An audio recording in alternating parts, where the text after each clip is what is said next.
Gambling is fun, right? If you're the house and you can see all the numbers, and better yet, rig the numbers so that you always win, that's how app marketing can be. Let me explain why. If you're a founder who's going off of gut feeling to decide which ads to run, when to cut things, how to relaunch, ultimately how you get profitable, you're essentially playing as the gambler at the casino. What I'm gonna show you today is how to play the house and rig the game so that it's a guarantee that you win every time and get your app profitable through every marketing dollar you invest. You see, most founders obsess over all kinds of metrics, to be honest, too many metrics, and a lot of them aren't the metrics that matter, or what we would call vanity metrics. And yes, ultimately, every metric matters in some fashion, but not every metric matters when it comes to getting your app profitable. Founders are counting things like views on Instagram, or conversion rate on funnel pages, or click-through rates on ads, which are all important, but only if the company underneath isn't structurally broken itself. So here are the 5 things that you need to understand before investing a single dollar into your marketing. Number 1, and most importantly, analytics. I have an app that we're launching where the founder is telling me we need to fix the product, we need to get more in-app purchases and all this stuff. And I ask him, okay, well, what's your in-app conversion rate? And he tells me, I don't know. I'm like, okay, well, out of 100 downloads, how many have purchased? And every time I asked him that, he was telling me, I don't know. So how could you possibly fix your funnel without understanding your actual numbers? Which leads me to the importance of getting accurate tracking. Every founder needs to set up a system that tracks a few key metrics in your funnel so that you can optimize all the little bottlenecks that are preventing you from making more revenue. Starting with, at the top of the funnel, impressions, clicks, installs, registered active users, free trial starts, and then purchases. If you have that stack, and then when you identify where those bottlenecks are, then it's easy to understand what to optimize for. For example, with that founder I was just telling you about, in his app, we have a registration rate of 72%. So that's actually very strong. But the view deal rate, or to view the product detail pages, is only about 12%. And of that 12%, only 3% purchase. So he has a bottleneck in the middle of his funnel between active user and view deal rate. When somebody views a deal, a fair amount of people actually purchase. We just need to get more people to view the actual deals. So we identified a bottleneck in the middle of his funnel. But the only way we did that was by setting up that analytics system. And what I like to do is set up a weekly tracking sheet, like a spreadsheet, with a column for each week as the columns. And then as the rows, I put the top of the funnel all the way down to the bottom of the funnel. Typically 7 to 8 different data points. Each week we go in, we fill out that data sheet, and we see how many impressions, how many clicks we got, how many downloads, how many registrations, how many free trial starts, and how many purchases, or whatever for your app it is. When you have a simplified stack like that, it's very easy to identify the bottlenecks, but more importantly, measure the trends over time. So we have a check-in meeting every week and we review those metrics. Each person reviews the analytics before they come to the call so that we can spend the call strategizing about how to optimize that step of the funnel. So first things first, you gotta get your tracking set up so that you can have optics into the data, into the facts about how your product is actually performing. So to get started, I always like to have Google Analytics or Firebase for mobile apps installed. I like to have a Facebook pixel installed, of course, so that I can track with my ads who's purchasing and who's downloading. And some nice to haves would be Mixpanel. And if you want to get more advanced, AppsFlyer is really good for multi-channel tracking of the profitability all the way from the campaign to the ad set to the ad level, or with influencers, email, SMS, etc. But if you're just getting started, get Firebase installed and get your Facebook pixel installed. That is table stakes for now. Now, the most common bottleneck that I see in funnels of new apps is actually the download to registration rate. So I'll see out of 100 downloads for a lot of the apps that we see, about 20 to 50% of them will create an account, which means 50 to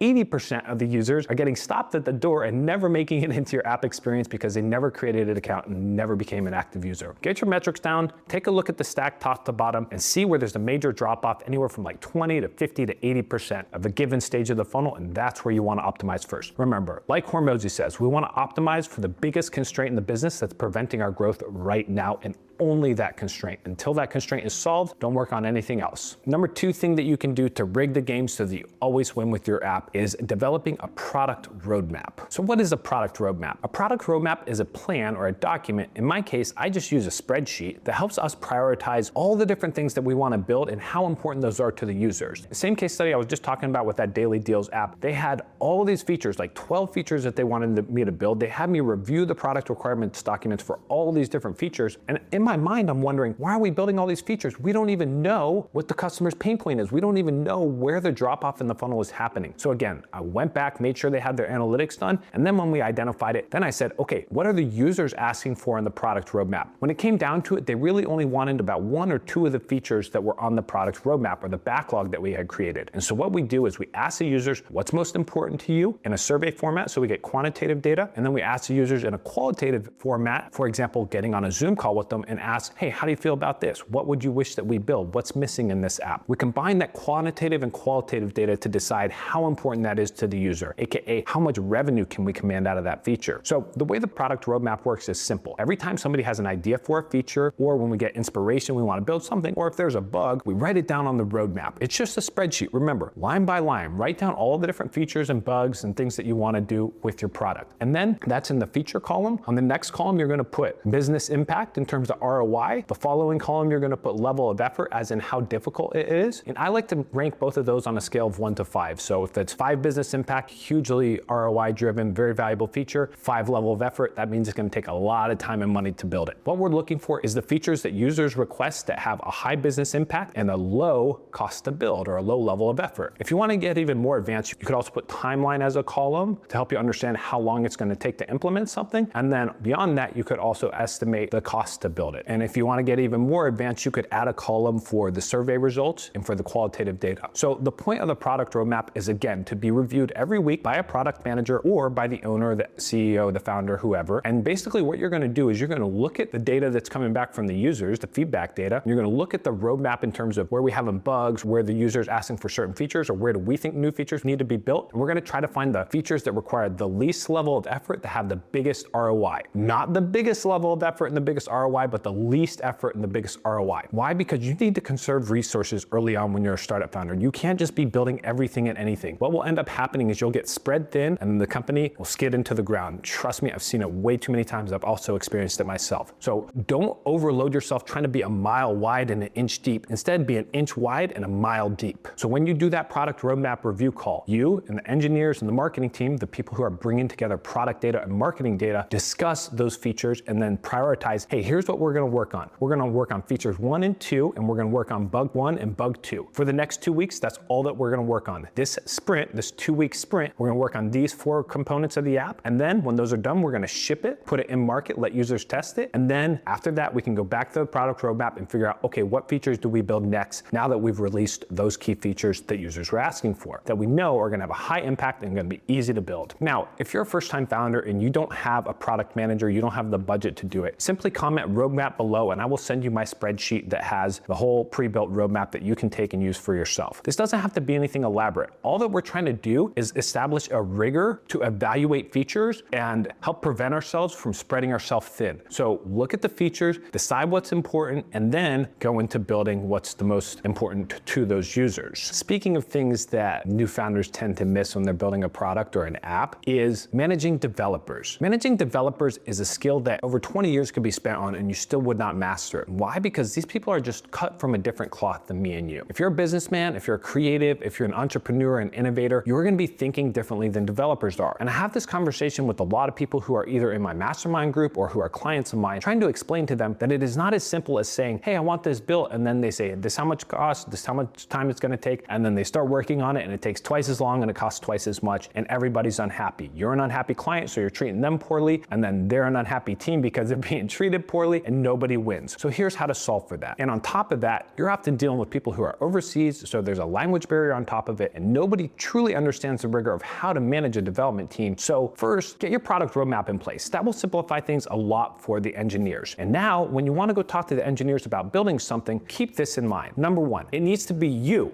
the leader, who sets the expectation on the timeline and the budget. And it needs to be them, the engineers, who match and adjust their work to fit that budget. So you are the leader, you have to set the direction. If you go to them and you say, how long is it going to take to build this? Okay, fair enough. That's not the advantageous position in my perspective. But if you do that and they come back and they say it's going to take 6 weeks and $10,000, you need to tell them, hey, can we do this in 4 weeks? And can we do this for $7,000? Now, you might think that that's being mean or bullying them. It's not. Why? Because you have limited budget. And if you cannot execute your goals within the budget, then this company ultimately will run out of runway and the company will fail and everybody will be out of a job. So do them and do yourself a favor and set clear expectations around what you need done and when. And if you don't understand when you need things, then think bigger picture, right? Think about the marketing campaigns that you plan to launch, the launch of the actual product, and so on. And of course, how much budget you have, how much runway you have to work with, because those constraints are the ones that are going to help you decide which team that you work with, which features that you can build and can afford, and what's most important. And business is all about prioritizing. So you need to convey clear priorities to your development team. Now, if you're working with people in India, Romania, the Asian countries, all these people are going to have language barriers. So you have to put things into explicit, clear language and leave no room up for negotiation. Why? Because these guys are not innovators. Remember, they're technicians. Their job is to crank wrenches and to make physical things happen, or software things happen. So do not leave it up to them to make decisions about copywriting, design, user experience. You need to have a clear understanding of all of that before you do it. So if you don't have a clear understanding, if you're feeling lost and you're like kind of leaning on them, hey, why don't you guys propose the workflow that you recommend or the first time user experience that you recommend? They're going to tell you what makes sense to them, but they're technical engineers. They're not thinking customer first. They're not interviewing the users. They're not asking people how they feel about the experience and what the ideal sign-up experience is. They're not going to competitors and auditing and funnel hacking the competitors' apps. No.